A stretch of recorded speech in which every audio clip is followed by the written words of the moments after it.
What's up, everyone? We're here at the Botanical Gardens right now, as you could tell. I'm here with my friend Jacob. Hey, So Jacob has been a vegan for how long now? I've been playing with it for just over 2 years. 2 years. Let's say just over a year strong. So I've asked Jacob to come here and talk to me about being a vegan and what it's all about, how you got it started. Basically because I'm interested in the lifestyle. I'm a meat eater myself, I'm not gonna lie. I'm more interested about getting more nutrition out of foods and vegetables and veggies and all that jazz. So how did you get started, Jacob? I'm still your friend, man. Don't worry. So how did you get started? For me, it started actually. There's a few things that happened in my life at the same time. But one of the things was my dad got sick with stomach cancer, and that was just over 2 years ago. Yeah. And at the same time, my sister gave me a book called The Crazy Sexy Diet by Chris Carr, I believe her name is. It's called The Crazy Sexy Ignite Your Spark, Eat Your Greens, Live Like You Mean It Diet. And I was reading that book while I was just watching my dad in the hospital as terminally ill. And it just opened my eyes to what a plant-based diet can do. This was a girl who had 12 tumors and was diagnosed for death, whatever you call that. Yeah. Terminally ill. Terminally ill, yeah. And she completely changed her diet and her lifestyle and started eating a plant-based diet, and it put all her tumors in remission, and she feels better than she ever felt before.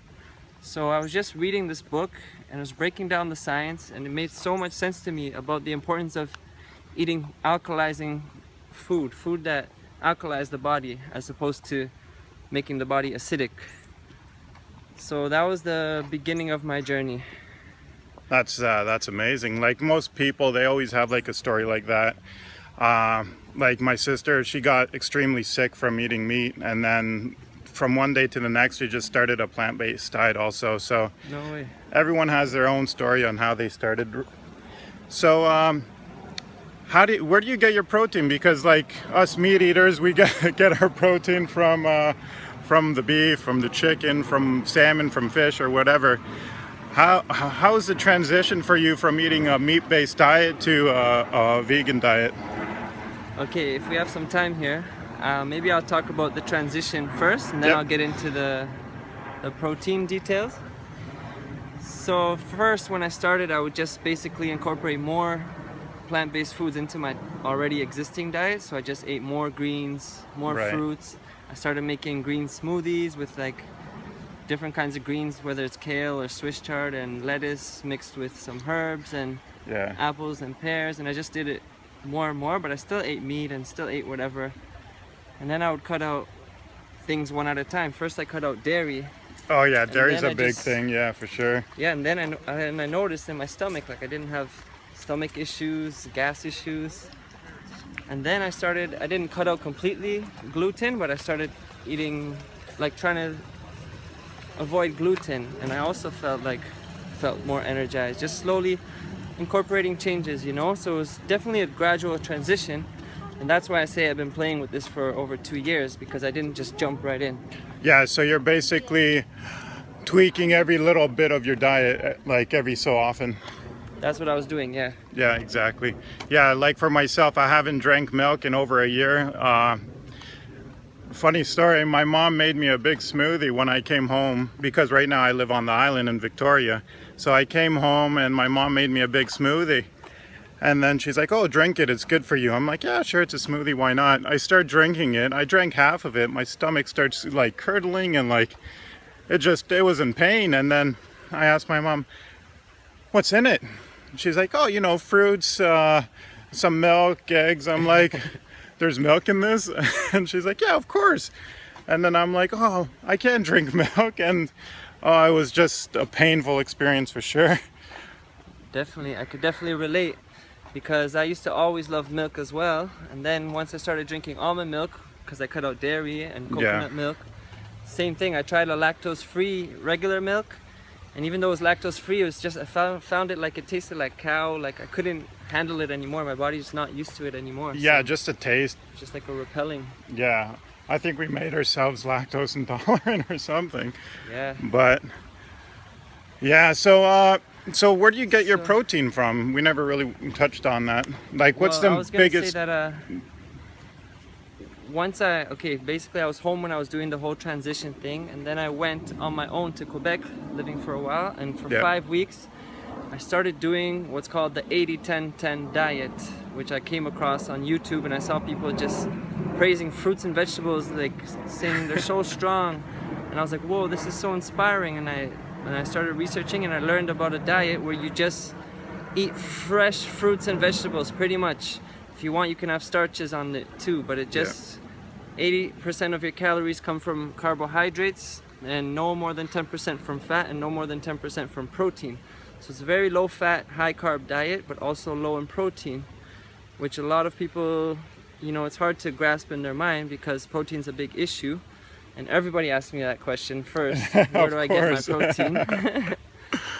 So for 5 weeks I was just eating fruits and vegetables, and I still had some salmon here and there. I still cooked some rice and veggies and some sweet potatoes. And I went through this amazing transformation in my body where I felt light and energetic, and I was just walking around the streets happy. That was just a transformation, for 5 weeks. And then I went home for Christmas, ate meat again, and kind of went back down. and then later on I would just go back to the fruits and vegetables, and now I'm like really just fruits and vegetables, and now I'm even trying to be raw for as long as I can, of just raw fruits and vegetables. And my protein is basically from my fruits and vegetables. Since it's a minimal protein, yeah, there's a minimal, about, if I eat just fruits and vegetables, maybe about, I'll get 5% of my calories from protein. Especially in greens, there's more protein than in fruits, I've learned. yeah. And then for a little bit of extra protein, maybe I'll have some nuts and seeds, like chia seeds, hemp seeds. Maybe I'll have some almond butter, almond milk. So like So most, I'm keeping the protein very low, yeah, but I'm getting good quality protein. right. Like most people, like especially vegetarians I've talked to about this, and they say, oh, you get your protein from beans and from seed-based vegetables and fruits. But like my question is, like, you don't like beans. Exactly. That's actually, well, no, I don't hate beans. I'll eat beans, but I'm not like searching for beans for my Yeah. protein source. If it comes up once in a while, sure. But Even maybe like the green beans, like yeah, the string beans kind of thing. I've never had that in a while, but actually maybe I'll try some soon. But I'm not. That's actually what everyone's first reaction is, like, oh, you must eat a lot of beans, you must eat tofu and all these vegan meat substitutes. Yeah, But I don't eat tofu. I don't really eat beans unless, like I said, it comes up.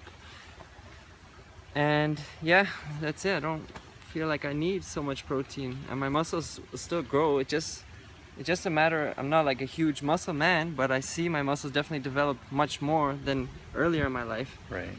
And it's from moving them and using them with my diet, as opposed to just putting more protein inside of me.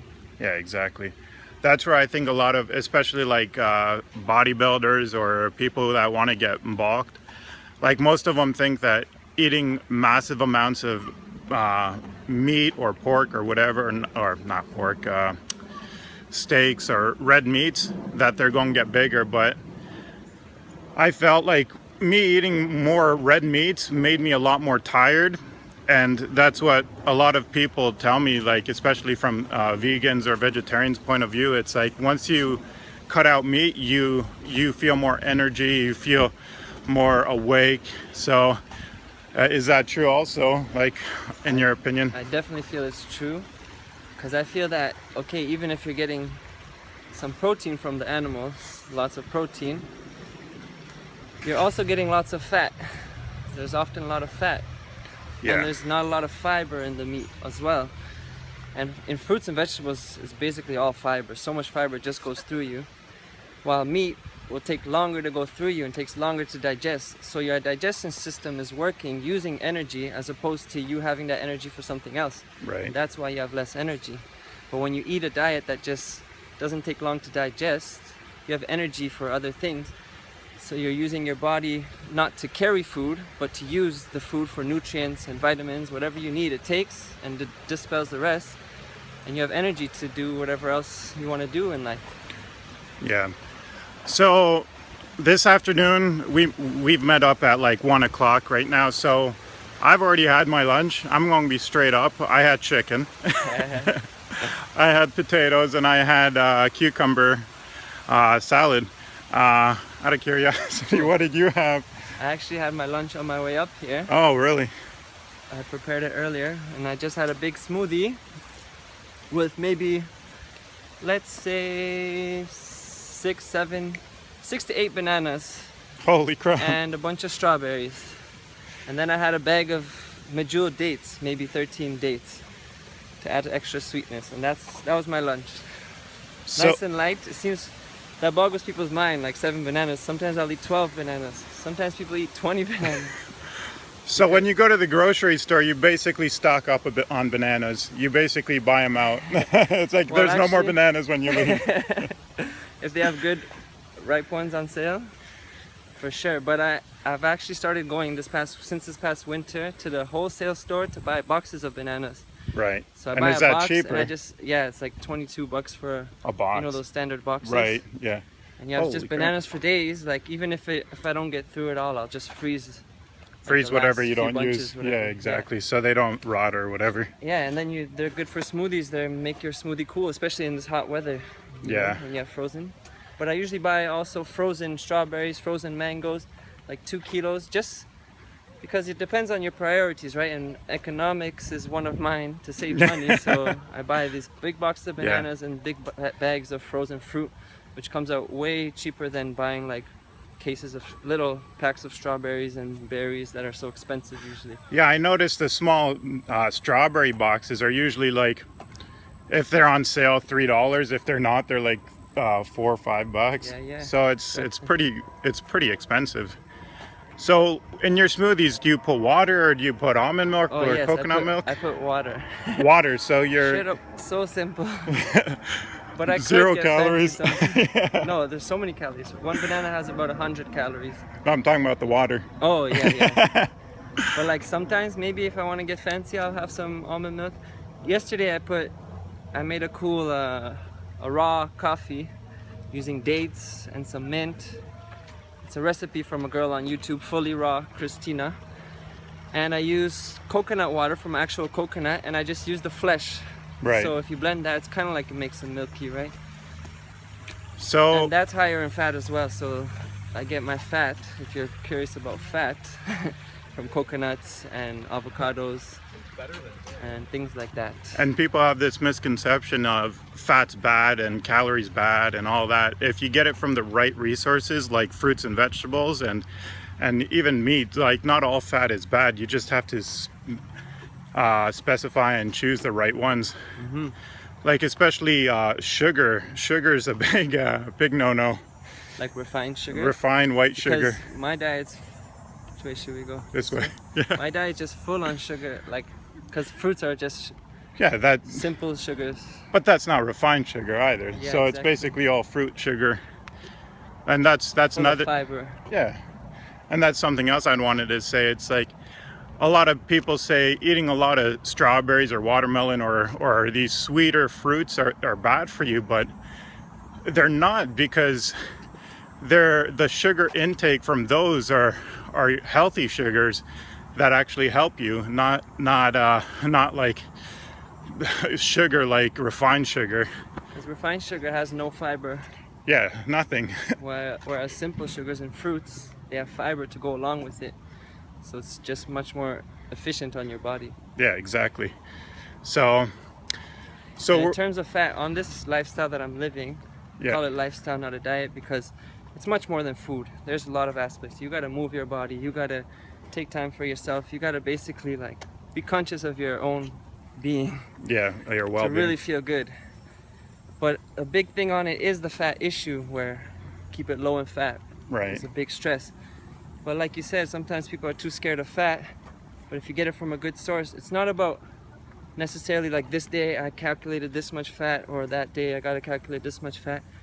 You kind of, once you get in tune with your body, because when you eat foods that you know your body likes, you'll know how much fat you want. You'll crave the fat. If you don't crave it, that means you don't need it.